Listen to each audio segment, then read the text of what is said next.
Today we have the Jet 3 Ultra power wheelchair. I'm gonna drive it outside for a little bit. I want to show you a little bit of something about the chair. These are 10-inch tires, 3.0 by 4. They usually have this tread on it. You can actually put all-terrain tread, flat free tires usually. It has the 4,500 RPM motors. We have the 200 by 50 casters. We have anti-tip tires which don't touch the ground. We have this footplate. It moves up and down. Also is where you have access to the battery compartment. You just pull this pin out, you lift this up, and there's your battery compartment. We have adjustable headrest. This is the 4-pin GC joystick. The access box is right here. It's got these pins. You only got one in it right now, but you untwist it, then this pops up. That's how you get access to that. This has a unique feature where you can put elevating footrest on it. As you hopefully you can tell, you have this bar here. There's a cloverleaf hanger that goes inside of this bar, comes out, then your ELR legs will hook to it. How you pop the seat up is this little thing here, push these together, push down on the seat a little bit, and the chair will come up just a little bit. Then you will pull the chair forward and it will come back. Let's see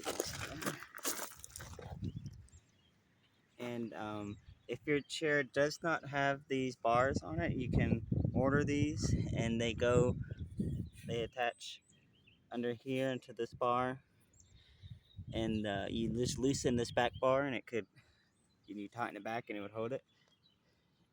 Okay, and then push this down. I have the mounting rod off of this at the moment.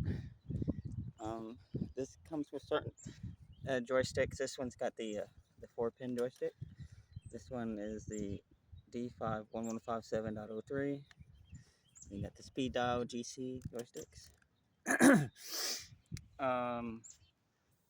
This could also have a 4-pin version and a 3-pin version. This one has 4 pins on the plug, but they do make them with the 3. Then they make another one with the VSI version, and it's called the Flying Leads version. It's the CTO DC 1323, and if you have the tilt option, it is the CTO DC 1324. So I got it on gravel right now. The tread on this is actually rather nice. I'll show you how it drives and handles uphill and downhill, and see how it stops. Let me wait till I get on the main road here. Go ahead and drive it. These batteries are about 60%, 50% charged up. These are kind of older batteries in here. Hopefully that won't affect our drive today. Let's go ahead and get it on the road. It has been raining where the ground is, but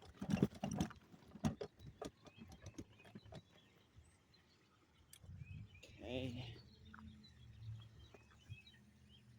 Alright.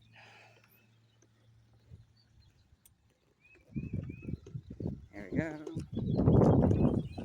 Get some water here.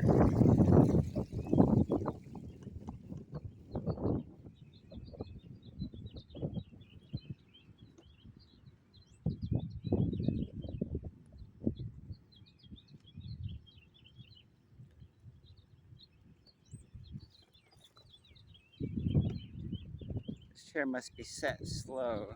It is operating slower than what it should be. I can go in and check the programs on that. Uses a PP1 programmer.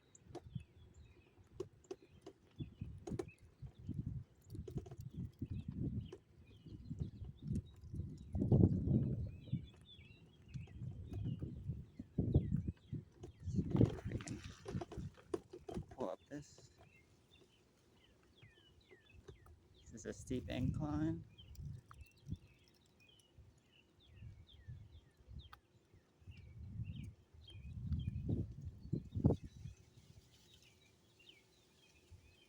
Yeah, we definitely gotta check the programming. This should be, it's going up, but it should be going up faster than what it should be. That's what the thing with buying used chairs is, you get whatever it was programmed to from the other person. You try to fix that a little bit.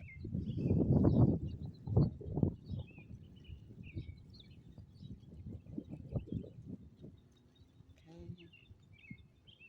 Once we get this hill, I can turn around and make sure that the brakes are working okay, and that it's actually safe on this incline, which is typically, this is kind of a little much here.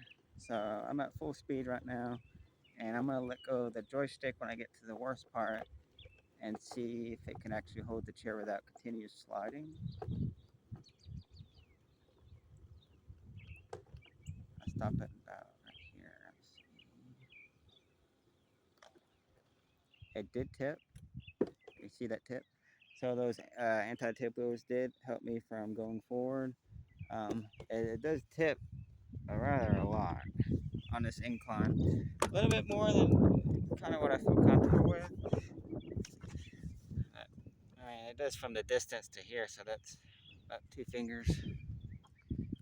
It's still okay. You might want to wear your seatbelt. It did stop, so let's turn it all the way down and see if it could hold the weight of me and the chair back without scooting forward all the way down the hill, which is a problem with some chairs. Handling it very nicely. No problems at all. I'm not sliding to the side. I'm having to move the joystick a little bit more to the side, so I'm not going into the ditch, but this road is curved. Turn it up a little bit now.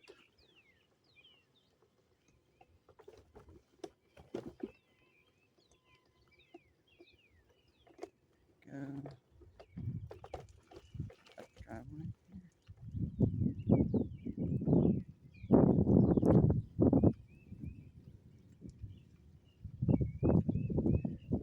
This chair is pulling a little bit on this road. We'll get it up the driveway and check it too. Get on a flat surface.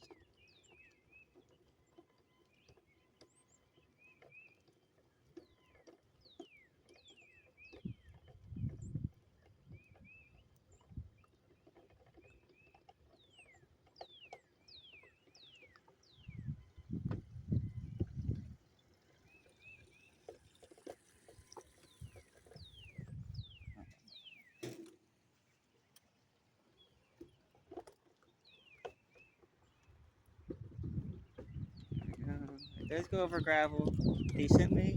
Just I really don't like riding these chairs over the gravel though. It chips the caster wheels really bad. Gotcha. Alright. So there you have it. Decent chair. I like it a lot better than the Jet 3. There's a little bit difference. This actually has bearings in here, and that's one thing I didn't like about the Jet 3, the 1113, was they had those sleeve bearings, those 2 bearings, and I just don't like that setup. I think that the way they set these bearings up in here is a lot better. I do like the upgrade. Um, I do like the frame better. I've had 2 or 3 people break frames on the Jet 3, and I just think they did a better job on the frame on the Jet 3 Ultra from my customer's perspective. The joysticks are a little bit hard to find depending on what model you have, and there could be different variants depending on what you have too.